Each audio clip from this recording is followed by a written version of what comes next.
There is a version of human behavior most people never want to acknowledge, not because they have never encountered it, but because acknowledging it means admitting that some people who may be sitting right across from you, in your workplace, in your closest relationships, are deliberately using your own psychology against you. Today we are talking about dark psychology, what it actually is, how it operates, and why the people who use it are so difficult to detect until it is far too late. And I want to be clear before we begin. This is not about obvious villains that are easy to spot. Dark psychology is subtle. It is patient. And in many cases, it wears the face of someone who tells you they love you. At the core of dark psychology are three personality traits researchers have grouped together: the Dark Triad, Narcissism, Machiavellianism, and Psychopathy. Narcissism is not simply vanity, clinical. Narcissism means a genuine inability to consider another person's inner world. People become objects, useful or not useful. And the moment you stop being useful, you will feel that shift in ways that leave you questioning your own sanity. Machiavellianism describes a cold, calculating approach to relationships. These people are patient. They study you. They identify your insecurities, your desires, your fears, and they file all of it away for later use. By the time you realize what has been happening, the game has been going on for a very long time.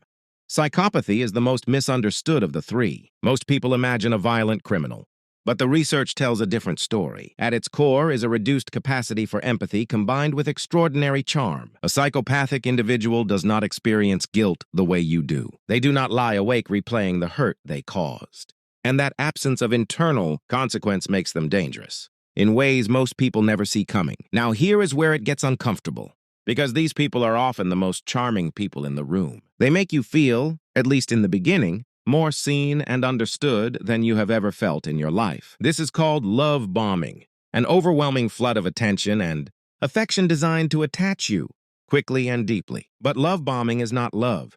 It is investment. It is the construction of emotional debt. That is exactly where dark psychology wants you. There is one more tool I want you to understand: gaslighting. It is designed to do one specific thing: make you doubt your own perception of reality. You remember a conversation clearly. They say it never happened. You express that something hurt you. They tell you you are too sensitive. Over time, you stop trusting yourself. And a person who does not trust themselves is extraordinarily easy to control. 304. So who becomes a target? People operating from dark psychology look for specific signals: high empathy, difficulty with conflict, a deep need for connection. These are not weaknesses in any moral sense. They are beautiful human qualities. But in the presence of someone who views people as resources, those qualities become vulnerabilities. Protection begins with a simple shift. Stop listening only to what people say. Watch what they do. Consistency over time is the only reliable signal of character. Obey it and learn to trust your nervous system. That quiet unease,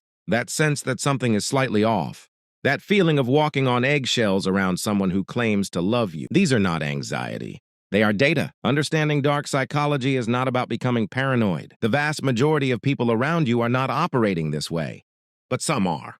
And they are counting on the fact that you will not recognize what is happening until the damage is done. Knowledge is the only real defense. Not because it makes you invulnerable, but because it gives you permission to trust yourself again, to take your own perceptions seriously, to believe that what you felt was real, even if someone worked very hard to convince you otherwise. And perhaps more importantly, it gives you permission to trust yourself again, to believe that your reality is real, that your feelings were valid, that what happened to you was not your fault. Because once you truly understand how dark psychology works, the question stops being what is wrong with me, and it becomes, what did someone deliberately do to make me feel this way? That shift alone can change everything. Your reality is yours, and no one, no matter how skilled, no matter how charming, no matter how convincing, has the right to take that from you. If this opened your eyes, share it with someone who needs to hear it. And tell me in the comments, have you ever encountered this in your own life?